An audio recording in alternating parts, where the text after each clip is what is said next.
Welcome back to Caffeine Confessionals. My name is Allan, and today we're here to talk about the challenge, Battle for a New Champion, Episode 7. I'm joined by my lovely co-host. We have the Vermontian Zoe Trimboli, Hi, everyone. Southern Luke Muncie. What's up, guys?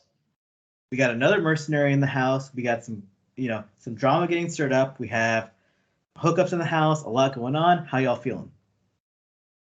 Pretty solid episode. Yeah, I thought it was pretty good from top to bottom.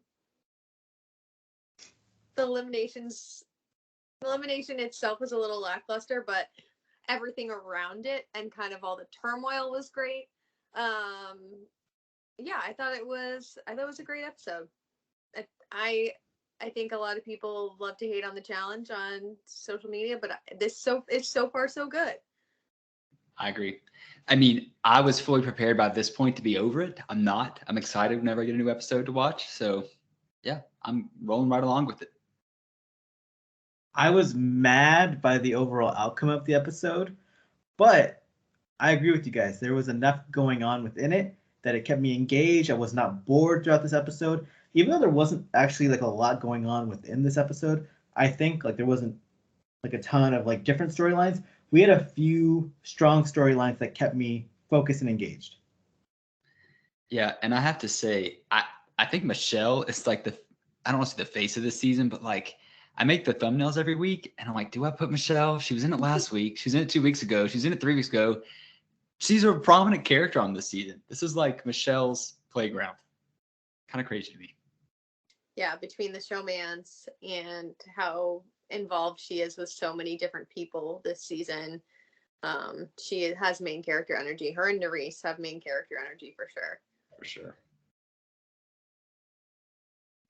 Okay, I fully agree with you guys on that. Let's jump straight into the episode. First, I want to talk about our winner from last week's elimination, Big T, coming back into the house this week with her best friend, Melissa. They come into this house and they're just desperate for numbers. Literally, like, all they care about is finding an ally throughout the house. Melissa's trying to get close to Corey. Then we see them with Ed and the club leader in the house. No matter who it is, like, if a person exists and could potentially be in their alliance, they are interested. Which I get. I mean, I don't think it was necessarily in their control, but it might have been. It was wrong initially to have like an international UK alliance versus the American, because it's obvious that the Americans are going to stick together more so than just random international people. They really could have infiltrated some of those US people and been like, we've done this show together. We've done this season together. At least Big T, because I don't think Melissa has. But yeah, they're desperate. Yeah, Big T and Melissa would have been much better off aligning with the Americans at the beginning of all this instead of becoming public enemy number one. But like Luke said, you can't blame them for trying. Like, good for them that they're trying to find an ally anywhere they can get one. It made me happy to see them try, even if it was a failure, because, I mean, we talked about it in the past 5-6 weeks. They separated themselves from the rest of the house. They made themselves a quickly identifiable duo for everyone else to target. But they are making the effort to branch out, which is all you can ask for at this point in the game. Because if they just took on all the losses and just had people target them with no effort on the other side, then it'd be a bad political game. They're at least trying. They're at least putting in the effort. Yeah, and I agree. I think they've posed themselves to be like besties, and that's a clear way to say, hey, we're going to attack them because they've put up this front. It's very Kayla and Jenna. Yeah. Like, it's very reminiscent of that same thing. Like, hey, just the two of us, nobody else. Okay, you can get what you wish for.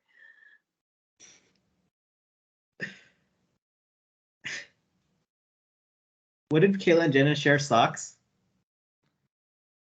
Someone was complaining on Dirty 30s, like they even share socks together. They said underwear, but Ooh. It was Brittany that said this. Oh, we can't take anything she says seriously. Yeah. Right. Full of everything. She's the worst. And she's just jealous before we devolve. Yeah. Well, we've devolved enough, so I'm going to say, Zoe, me and Allan did the cast breakdown before this. I said Brittany should have been a shoo-in to have been on the season, and I still stand by that. Oh, I agree. Yeah, she's a mess. She would have fit in, like, she would have not fit in, but also would have pretended like she fit in with everyone. And her not fitting in would have been good TV. Not that I want someone to be excluded, but like seeing her try to like adapt to like these young people who are probably the same age as her would have been good TV. Yeah, I would have loved to see her on this, especially because her and Kara had that weird falling out too, and we know Kara's coming in as a mercenary. Mm-hmm. Zoe, she ain't lasting until when Kara's coming in as a mercenary. She's actually not that terrible at this. She's not. Agree. I don't think she's bad. I don't think she's good either. I think she'll get targeted and say it's because of her competitive ability, when in reality it's because she's just think she oblivious. could have latched onto this American train for at least a little while? She would have so pulled the Are You the One card with Nerys. Yeah. Yeah, she would have been clinging onto the American Alliance coattails as long as possible, and they would have let her. She's just another shield for that like core group. Yeah. And to circle back to the episode in terms of Big T and Melissa, I don't blame them for not jumping in with them necessarily, because like Zoe just said, they would be 7 and 8. Like they're not working up the ranks to be 2 and 3, 1 and 2. Fully agree. And so Big T wins the elimination, and production definitely wasn't expecting it, because we go into this next daily challenge where it's supposed to be teams of 3, but they have 19 people left, so we have one team of 4. Does anyone want to explain the daily challenge? Do you want me to do it? I would love if you would. Okay. So they are on a pyramid floating above water, and there's like a rope swing between this pyramid and another pyramid. There is a puzzle key on the first pyramid, and there's basically triangles that are either red, yellow, or blue on one side. Puzzle key has basically all of these triangles in different directions. You have to take the rope swing over to the other side and move all of the other puzzle pieces to match the key that you were originally on. Not that complicated. It sounds complicated when I say it like that, but if you see it, it's not that complicated. And the team who does it the fastest wins. The team who does it the fastest wins. Simple as that. What did you guys think about the fact that the numbers were uneven on some teams, where they had 2 guys and 1 girl, or just 1 girl, or 1 guy and 2 girls? I don't think it was necessarily that hard. So I don't know that there was a huge advantage having 2 males. Especially because like I do think some of these girls are pretty excellent. The 4-person team could have been a huge advantage. Yeah, should have been, but didn't work. Yeah, I'm with Zoe. I didn't think it was that big of an advantage. I think it was more so like the 2 guys who ended up being together on a team were Kyland and Horacio, who are both good. Right. Yeah. And for clarification's sake, were there 2 sides of the pyramid they had to solve this for, or did I just one? Imagine? They were getting the puzzle pieces from a side of the pyramid we couldn't see and putting them onto the front facing part. Got you. That's where my confusion came from. Yeah. Realistically, this could have been a paired daily then, right? Definitely. I think it just traversing it, it definitely could have been. It just would have taken forever. Right. Or they could have already had all the puzzle pieces on, but like twisted in different directions, so they had to move them. Yeah, I'm with you. And then it would have been a communication challenge. Were there any standouts in the days for you guys? Honestly, Olivia, like when she almost fell and like mustered the strength to pull herself back up, like she is a like large, and I just mean like tall, muscular, built girl. Like that's a lot of upper body strength to recover and then swing back over. So I was impressed. I totally agree with that. You look at Olivia and you think most of her strength's got to be in her legs, right? So for her to be able to do that, I feel like we've seen guys not be able to do stuff like that. So I was impressed. On the other side, a standout was Mariah, but not in a good way. Yeah.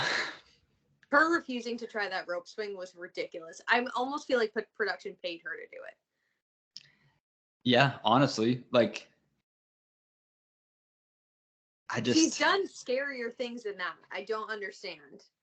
Well, I think here's the issue with not punishing last place, and also knowing it's probably going to be God's day. Why would Mariah try? Like, if she's even scared at all, it's like, I'm not going to risk it. It's not like I'm going to go home this round. I guess after just watching Michaela on Challenge USA dissolve into like a puddle of tears every time there was a heist challenge and then win it, I'm Right. like, that's not hard. Yeah. Don't like you make yourself look pathetic by not trying that. Yeah. Darrell would have done that. Darrell would have totally. They're over water, like, which I know he gets scared of too, but like it wasn't that high up. Katie Doyle would have done that. Yeah. And that's saying something. We did get the price drop on the nose shop though, $13,000. And no hate to her, but her nose looked great beforehand too. Like I can barely tell a difference when she posts before and after. But if she's happy, it's all that matters. Sure. I mean, obviously the team that won, like Horacio and Kylan killed it. I think it doesn't matter who's calling. I think as long as you're talking to people who are competent on the other end. So like good for Big T, but I don't think she did anything special. But Kylan and Horacio did great together. Yeah. Colleen and Berna did poorly, if I'm remembering correctly. But again, like their first language is not English. And who was it? Who was it that wasn't understanding it? Berna? Like who? Someone was putting them like, it was Berna putting them point side up instead of flat side up. Yeah, and Michelle had to intervene. Michelle even gave the confessional. It's like, we need Berna not to spiral so she doesn't become the target for elimination. And it's almost like she's like Michelle's toddler at this point, where she's like, I don't even know why I'm keeping up with this kid at this point. Yeah, had to coddle her night one because she couldn't sleep where she wanted to. Had to tell her to go apologize to people, to hear them out. I'm kind of over it. Berna's the same song and dance every week. So yeah. I regret the good things I said. I just do. She's been completely unimpressive this season, both as a competitor and. I want to say, like, to her defense, I don't think they've been given any opportunities really to show what they can do. Yeah. I actually feel like, that first daily that they lost, Berna probably could have had good strategy. They just didn't listen to her. On top of some of these dailies are like, let's ride this go-kart around while someone calls out numbers. I'm mostly impressed that Berna has dodged elimination. To that, I will give her full credit because she should have gone in week after week after week. They just know that she's a puppet that they can use for now. They want to keep her for that as long as possible. Yeah. So let's talk about the winners. Kylan, Horacio, Big T, they kill it, and now they decide who's going to go into elimination. Melissa's happy because she has her two best friends, her hookup and Big T, her best friend, as people voting. So she's not going into elimination. And together, those two control a lot of power. What name do they come up with? Emmanuel. But that's not before Horacio absolutely spirals. It was actually kind of pitiful to watch, and not in a like, aw way, but like a make a decision for once on this show. I mean, in his confessional, he even says that last season he let Olivia make the calls, which worked fairly well, but he's pretty good at the game. He's won a lot of eliminations. If someone gets mad at you, you just go into elimination and win. Him being so resistant to say Emmanuel was strange to me. And he was like, we're thinking about working together. Everybody talks about working together. That's part of the game. You just make a decision. And if you did want it to be Emmanuel, throw out a different name. Didn't he throw out a different name? Not that I can think of. He said they need to split up James and Callum. And I think that was his way of throwing up Callum, right? Because Big T said that James had her back. But then he did not press for it at all. Yeah. I was just unimpressed. I was just going to say, I think he could have convinced Kylan to hear him out. And Big T's voice didn't really matter because it's 2-1 at that point. Even if Big T threw up the Melissa card. Like, who cares? I also feel like Big T was totally ready to say Callum, knowing she was outnumbered. I didn't really understand why this was such an agonizing decision for him. It was weird. It was weird to watch. I think Horacio just needs to grow up. That's like my very simple, like, just play the game. Just be a character on TV. Just like we know you're a good competitor. We know you can do a lot of stuff. We know you're good looking. Just actually be on the show. Actually contribute in a way that isn't just the competition part. You're part of it. You're not better than it. Just do it. You're on this fucking show. I have a really bad take. Horrible. So please no one yell at me or find my obscure Twitter and tweet at me. Even down to Horacio, like, I don't drink. Not a problem with that. Like, people are sober. That's great. Nerys, I won't kiss you while I'm here. Okay, people have their personal morals. I'm not going to object to that. But what do you bring into the show? Like, I'm not saying that people have to drink and hook up, but like, that is a layer that's been a part of the show for a long time. And if you're not going to play the game now either. Yeah, he's bringing abs and abstinence. He puts the abs and abstinence. Oh my God, he should put that as his Twitter handle. Yeah. And again, not hating on that. And I know Zoe and Allan aren't either, so I don't want to like get them caught in my crossfire. It just doesn't translate well to us as viewers. Like, I'm not watching this going, oh, this 28-year-old man. I would feel what he's saying if it's down to like the final 6 and you're really choosing between people that you're really close with. But there are so many people left on the show. For him to be making such a big deal out of it at this moment is weird. It's just weird. Yeah. It's not like he's a rookie. Yeah. It's not like he's not on the right side of the house anyways. Like, if he makes one person mad, he's got like 12 other people in his back pocket. He's also supposed to be a really good player. And if you're a really good player on the challenge and you win challenges, you have to make decisions. It's part of the game. So if you can't deal with that, then you just shouldn't be on this show. And apologies to all the Horacio lovers out there, because like I like him a lot too. But this episode just frustrated me with him, because it's just like, be a reality TV character. Like, if you want to be a legend, you play the game, you be part of it. I'm just over it. Another hot take.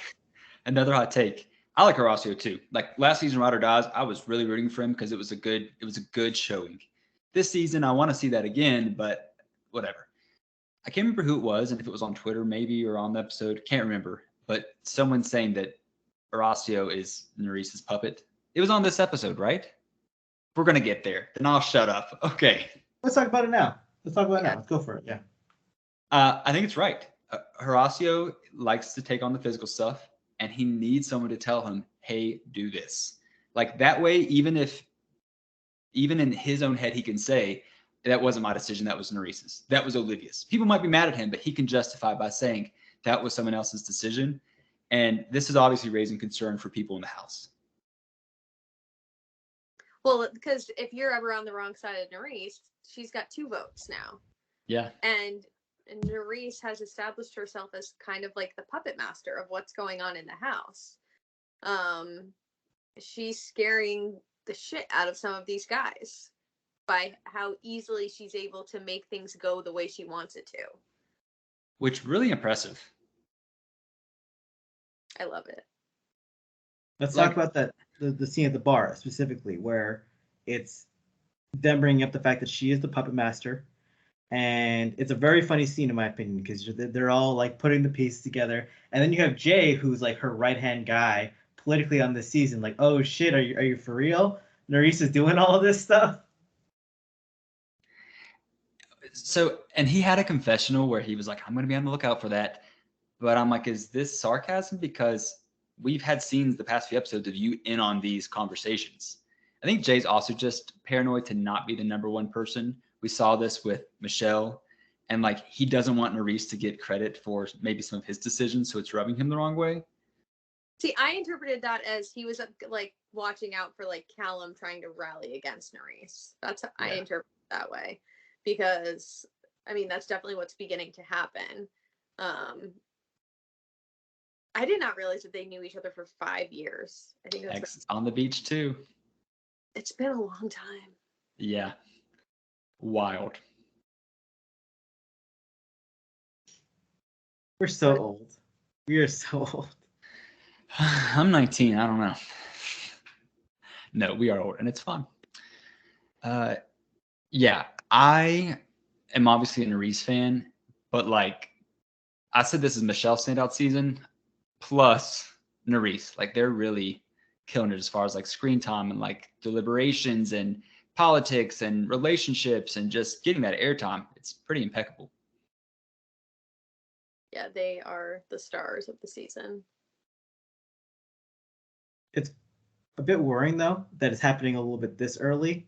That people are putting the pieces together on Nerys. This because she is the mastermind. I wish this was happening more around episode 10 or 11, so that way there's a clear pathway to the final. I'm a little afraid that once the Big T and Melissa are out of the picture, then everyone is going to be against Nerys. At the same time, if she can pull it off though, and work the strings all the way to the end, then it would be one of the more impressive challenge seasons we've seen in a long time. Yeah, and I think that's probably inevitable too for people to turn on her. But what she's done so masterfully, okay, Mariah, you can have Zara, but nobody else really likes Zara like that. Okay, we can keep Bern around, but obviously she gets on our nerves. Okay, Raven, you can be wishy-washy. She's got these people that she could chunk off from that main alliance. So if she plays her cards right, I mean, it's very possible she just coasts. Yeah, I think that the foursome of her, Michelle, Olivia, and Mariah is a pretty intimidating group. I would say they're the four strongest women on this season. Zara too. I'm not leaving Zara out of that because I think Zara's right up there. But I think that is not a group that people want to mess with. And I think those three women are the women that Nerys is closest with. And she has Raven almost feeling like she's in her debt. She has to Raven has to be grateful to Nerys for protection. So even if Raven and her have this weird history together, I think Nerys is the last person in that alliance that Raven would swing for. Yeah. Yep. Because that would be the first time someone would say, well, your allegiance was never real. And the person saying that would be Nerys, but it would make the house spiral and Raven would be next. Yeah, I think Nerys is smart. Kind of a shame she didn't come on the challenge right after her Are You the One season, because it's insane to think of what could have been. But yeah. I weirdly think it's better that she didn't now, only because she would have been buried behind all the other personalities. Whereas right now it's just the perfect time to strike for her. Yeah, I agree. Yeah. Do we remember what her season premiered before? What challenge season came after Are You the One 7? Or 6? It was 6. It was 6. 6. Okay, 6 was 20... I wanted so many people from that season on the challenge. And nobody came on, right? Nobody, besides her now. Yeah. I was interviewing cast members then, so I think it was Vendettas? No. I was gonna say it was after Dirty 30. Oh, it was Vendettas because weren't Malcolm and Deandra supposed to come on, but Malcolm didn't get a passport in time to Vendettas. Season 5, that was Cam's rookie season. Yeah. And she was season 5 of Are You the One? And Derek Henry had came on Dirty 30. So that means after Dirty 30 was Are You the One 6 and Vendettas. Look at us piecing this puzzle together. Nerys on Vendettas could have been pretty good. I'm sorry. But we had another agenda, and that was Big Brother and British people. And then later, people who we would never see again, except for this season.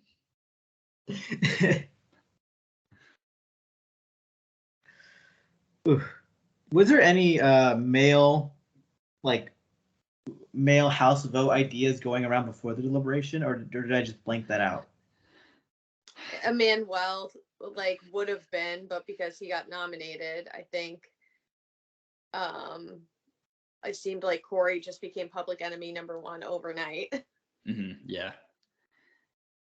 And maybe it had to do with the soft, but that was shown in one confessional. I don't know. I think Corey just rubs a lot of them the wrong way. Me included. Me included as well, because he's good. He's great.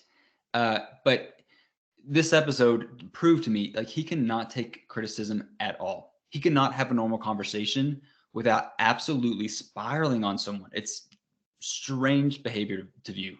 He acts in real life the way he comes across on Twitter. Not everyone does that. But he does. Yeah. I still remember when he tweeted a picture of me and was like, this troll is talking about me. And I was, but I had him blocked. He had to look at it from a burner account, save my picture and tweet it. So I'm blocked. I was like, you're very strange. You're on a reality television show. I'm going to tweet my thoughts on it. That's something you kind of signed up for. I don't tweet crazy stuff about people on Twitter, but it just was weird. I need to see if I'm blocked now. He formulates his sentences like a Mad Lib in a way that just makes you very uneasy. Like you just, that's what's like, do I, like, Corey's like, oh, do I seem wishy-washy? It's like, yeah, just the way you talk, just the way you carry yourself makes me feel uneasy. Cause like, it feels like you're almost like a villain who's waiting for me to turn around and do your evil laugh. Well, Yeah. that's the part with him I'm struggling with, because I can't decide if he really wants a villain edit this season or if he wants a hero edit. But his behavior in that deliberation was full villain, and it was so unnecessary and so weird. Yes, and I might sound like I'm contradicting myself because I do like good characters on the show. And if anything, he's bringing that. I enjoy someone to root against. Sure. But sometimes it feels like too contrived. Like you said, he's trying to fit one role or the other versus just being an authentic person. And I think we did see that in the deliberation. He tried to be good and bad, and then ultimately just looked bad to everyone. It was strange. So yeah, let's talk about what happened in the actual deliberation real quick. When it comes to the votes, everyone is saying Corey. There's no other names out there. And because he's put up against a wall, instead of actually saying another guy's name, he kicks down at Big T and Melissa because they're the two outsiders in the house. Because he knows they don't have anyone, he has to kick lower than himself because he's too afraid of actually taking a shot. He then reveals that he's been taking information from them and feeding them to his alliance. That he's been tricking them the whole time, and this is the way he's able to convince people that he's actually trustworthy to his alliance. And I'm not going to act like it's not a good ploy, but it's not a good ploy in the deliberation. If that were true, your alliance knew this beforehand. It's not something they find out when you're in jeopardy, because then that makes it look like you're playing them as well, and you're just choosing the side with more numbers, which is exactly what's happening. This was my face during that like entire deliberation. I was just like, what are you doing? It was so cruel also because, like you said, it wasn't serving a purpose at this moment the way he was delivering this message. And I'm glad that it was juxtaposed with the moment between him and Big T during the coming out party, because the way that he was talking about what he's been doing and how he's been communicating with them called into question every interaction that he's had with them in the house so far. He wasn't just saying like I've been taking what you've been saying game wise and telling, like he was basically saying I've completely fabricated my relationship with you. I've been only trying to get on your good side to get information out of you. I have no interest in like in you as a person. That's really how it was coming across, whether that's how he intended it or not. And so Melissa and Big T rightfully get their feelings really hurt because they are people that can separate game and a personal relationship. And he was brutal for no reason. Like it was so hurtful. He could have easily said, I love you both as humans. This does not make sense for my game. And they would have probably still had a reaction, but like I'm also glad they juxtaposed with his conversation, getting so intimate as to like talk about like he would be happy to be part of her chosen family if her family doesn't support her. It verges on the line of like recklessness, in my opinion, and not even fun recklessness, just like gross recklessness. The crazy thing is like I don't think he was lying to her in that moment when he said Right. that. I think he was so hell-bent on like severing ties with them in that deliberation that he did not consider that he has had actual genuine moments of friendship with these girls. And so he just completely devolved into this like asshole. Like Yeah. And I think you're right. I don't want to discredit that moment because it was real. It seemed real for all intents and purposes. Uh, but I get he was desperate, but do you really want to sacrifice your integrity, like to allow people like us to sit on a random night to discuss it, like to call into question who you are as a human? And I know this is in my head. I'm like, you don't care. It's reality TV. It just felt icky and not in a way that was fun to view. because it did feel authentic, Luke. I think like when it comes down to it, reality TV, you can have those moments of like chaos and conflict if it feels like it's coming from a place of authenticity. And this wasn't. This was so calculated and it's also at the same time stupid. Like, I just couldn't believe that someone was doing something so cruel that was not actually going to help them and only hurt them in this game. Right. I mean, he could have put Asaf back out there. He could have lied and said, Asaf has told me he's only been befriending such and such. Like, he could have done anything, but you're right. And I think this leads perfectly to their vote. Everyone yeah. voted Corey. And I think the cruelness of the commentary shined bright in that the two people that actually shed tears while saying his name were Melissa and Big T, because they would have actually not said his name. They cared about his friendship. Everyone else in the house who were part of his alliance, all right, they were just saying your name with no remorse. Ick. Yeah. And there's clearly no love lost based on their Twitter interactions. But it is kind of sad because, like, it didn't have to be that way. It was for nothing. It wasn't a girls' day. Zoe, I think, said that to begin this conversation, but like, it wasn't a girls' day. I gotta compare Corey to someone, and I've avoided comparing him to this person all season because, well, they're two gay men, and it's Shane Landrum on Invasion. And what made Shane an amazing reality TV character is he would get into conflicts like this, but Shane always committed to who he was, even to his detriment at points. Even at like points where Shane, you're like, Shane, maybe you should stop saying that right now. But he just always, he stayed on a straight line. He played his character. Sometimes it got him into some hot water, but he didn't flip flop like this, and that's what made him like a character you knew who he was and you could invest in him. Corey, we don't really know who we're getting. Like, who is this person? Is he mean? Is he emotional? He's probably both those things, but it's just like commit to who you are and who you're going to be on this show. Yeah. And if it is just someone who's like out for blood, like, do that. So those are fun people to watch, but it's just hard to see those really genuine moments. And then 2-3 days later, like, you are claiming to not care a single thing about a person. And I don't know. It's a game, I get, but like, you can play a game without it being so intertwined with personal. I don't know. Well, I'm glad that you brought up Shane, because Shane is a character on the show that I love, because he is unhinged and he's like cracked, and he will do and say whatever he thinks or feels. But again, it's genuine, it's authentic. Like, I feel like I have an understanding of who Shane is, and Shane's also shown that he's capable of developing real relationships and maintaining them. Like, he is loyal. Like, he has a ton of good qualities. And he's also capable of putting on the hair growing helmet and fighting the people in the house with it. Like, that's committing. That's committing to the role. Bless him. I also think Shane has in him, and I know this because I watched his return seasons, he's able to like really lash out at someone, and the next day have a conversation with them where he's not BSing them, but he's just like, that happened. How do we move forward?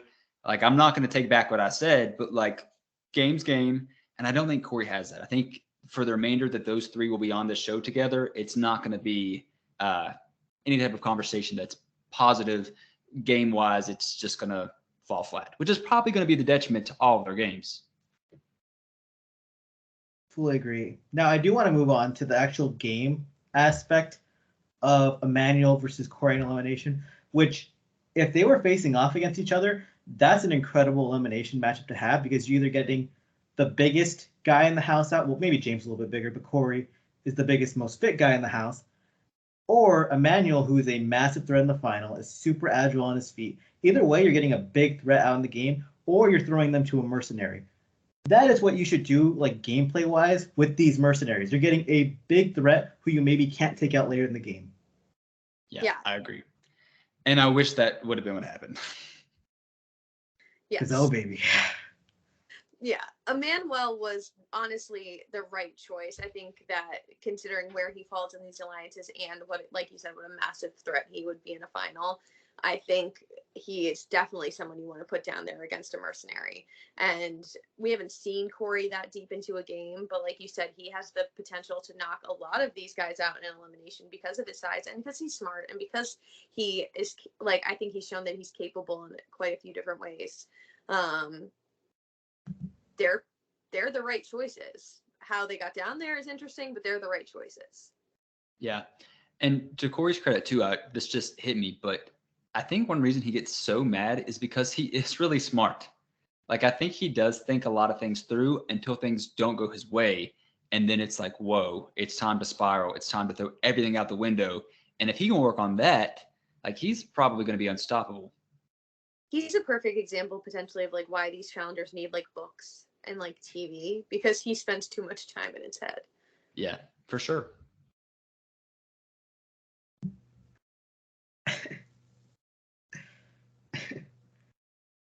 Our mercenary comes out. It's Devin. Wah wah. I think It makes I think that might have been what I did when he walked out.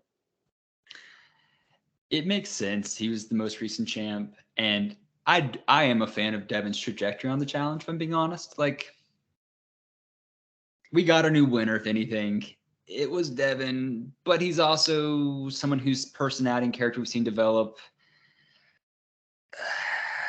Yeah, but he shows up. Woohoo! He's looking in great shape, by the way. What I gathered from this is I do think that they're going to cater to all of our mercenaries and give them elimination. That seems to be very much in their wheelhouse.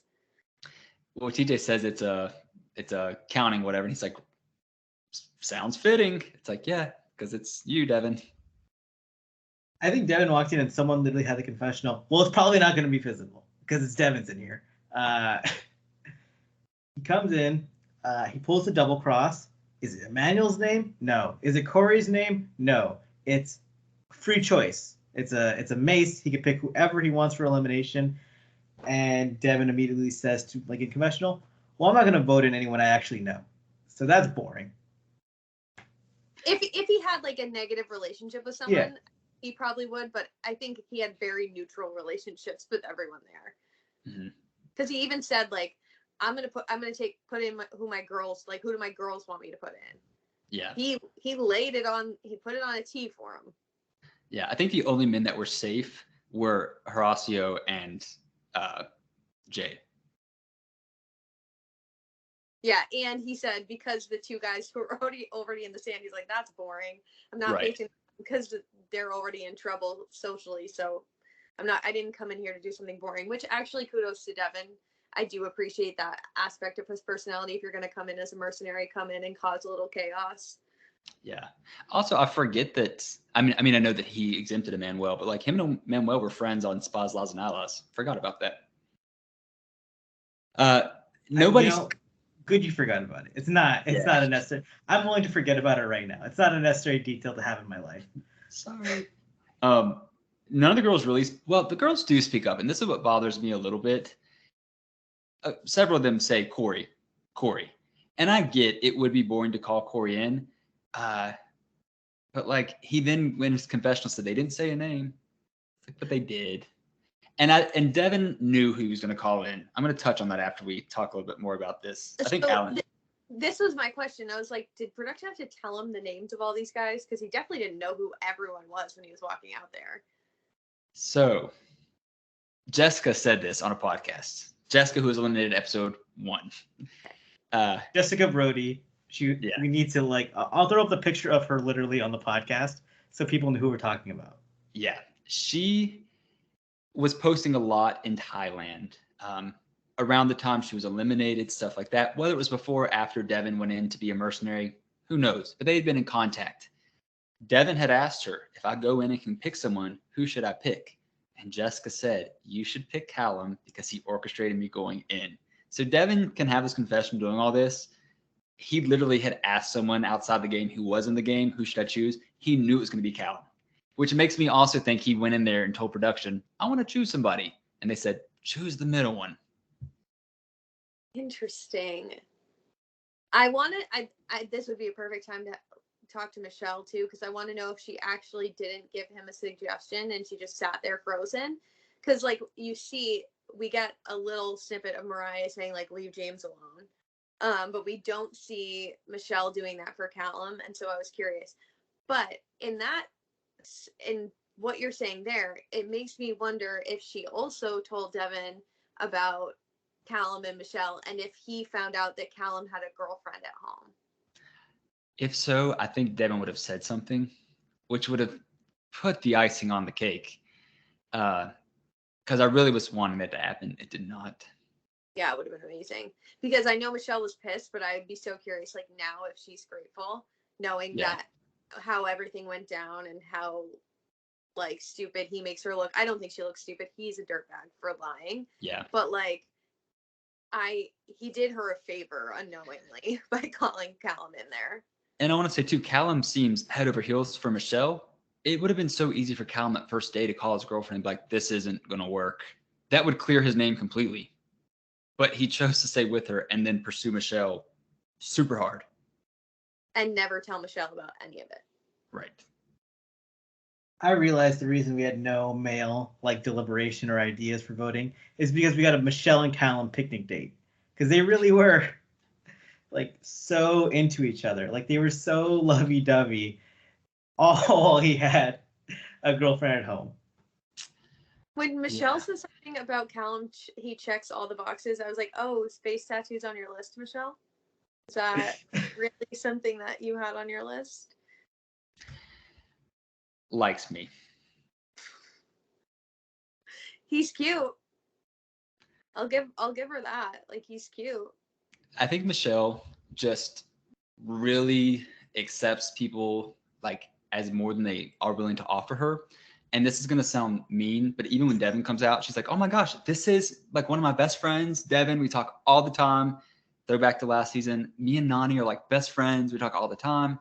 Like she overinflates people's relationship to her, which shows that she's a loving person, but like maybe reevaluate your social connections. Her and Devin both live in the Northeast though, right? So like, is it? But Jersey versus like Massachusetts. Yeah, it's not as far as you think. As Yeah. someone that lives in Vermont and we get all of them every weekend. Yeah. They're not that far apart. Yeah. I don't know. It just was weird. But Michelle's face whenever Devin calls out Callum, she is crushed. And Devin's even like, I kind of feel bad because it seems like people actually like him. Oops. I actually didn't hate it. I was like, I was happy something interesting happened. Yeah, me too. You guys want to talk about the elimination at all, or just jump to the winner? Because it was Just a whole jump lot to of the count. winner. They had to count stuff, which my God. And like, I do want to say Then this. put them in order from least to greatest. That's Yeah. all. Looking And at then- each other's. No, my bad. I thought they just had to put them in order of like highest to lowest, but they had to have the exact counts. That was the detail that I think was interesting, and like would have just drove me crazy personally. And like the crowd helping Callum count, that would not have helped me at all. I would have said, shut up. That was actually so unhelpful for me, but apparently it helped him because he said he would lose count while counting in unison with the entire cast. So, dear Counting Lord. by ones. I know. 1, 2, 3. I was watching them do this. I was like, none of you are thinking to put these things in groups in case you need to like double check. Like, I think Devin did for some of them, which I thought I was like, that's brilliant. Whereas Callum was just like, hey, Michelle. all this to say, Callum loses barely. Michelle's crushed extremely. He was pissed. I cannot. But this is probably one of the best things for Michelle's game, actually. She's not linked to a UK guy anymore. Jay is her number one guy, and Jay's been pulling strings. I want to give credit to Jay. Like, he's having a good season as well. This is probably going to free up a lot of stuff where she can think more sensibly. Will we probably get a forced call later on in the season from Callum? I hope. Probably next episode. Yeah. His girlfriend's on the couch next to him. I want to see how these relationships, these girls' relationships with Mariah, what happens when they're going to take shots at James. Like, it's inevitable. It's happening soon. So I want to see what happens. Well, I think we get some foreshadowing too. As Devin leaves the arena, he says, I'm no Nostradamus, but I think Mariah's banging that giant dude, and says that Banana's not going to like that. And we've seen the previews beforehand of like Tori coming in and be like, Mariah, what the heck? As much as that was probably production prompted, I want to say thank you, because it probably is going to bring in a new element that otherwise Devin would have been like, who cares? They're not actually dating. But yeah, fun for us.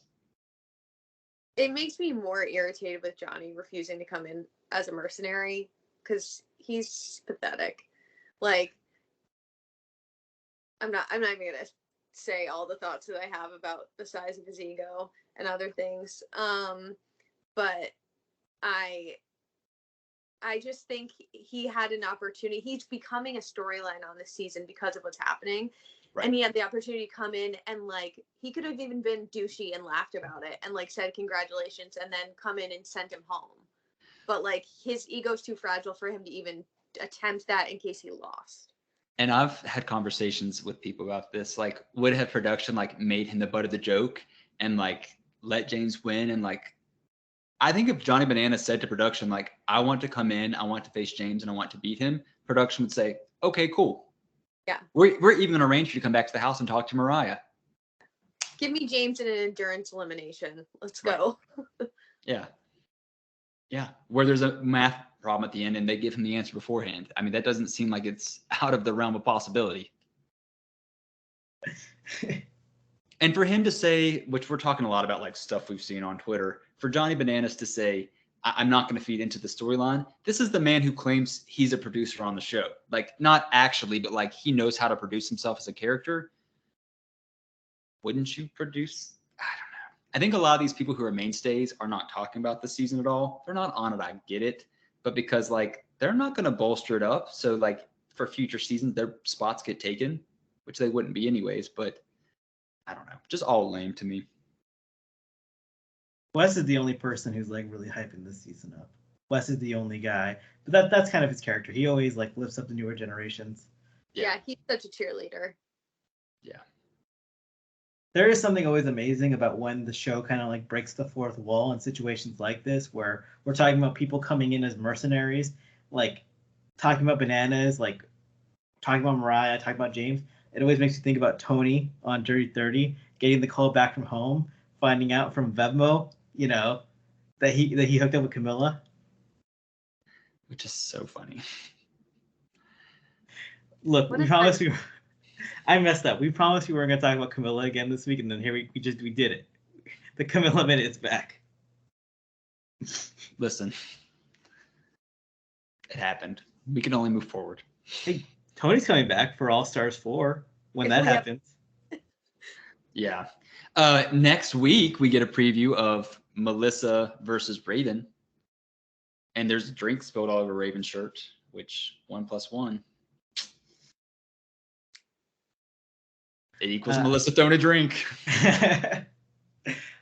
I'm excited because these are two people who are definitely at the bottom of the pyramid, and instead of just getting together, they're now scrapping, and it's just two of the most unhinged people in the house too. It's gonna be a lot of fun. It has me excited for next week, especially because we were worrying that these weeks where there are a lot of easy targets, it would be boring. Nope, Melissa, Raven, and whoever if those are the two who are going into elimination theoretically, whoever they face is going to be exciting because Raven's got a lot of dog in her. Melissa's going to play dirty. It's going to be a lot of fun.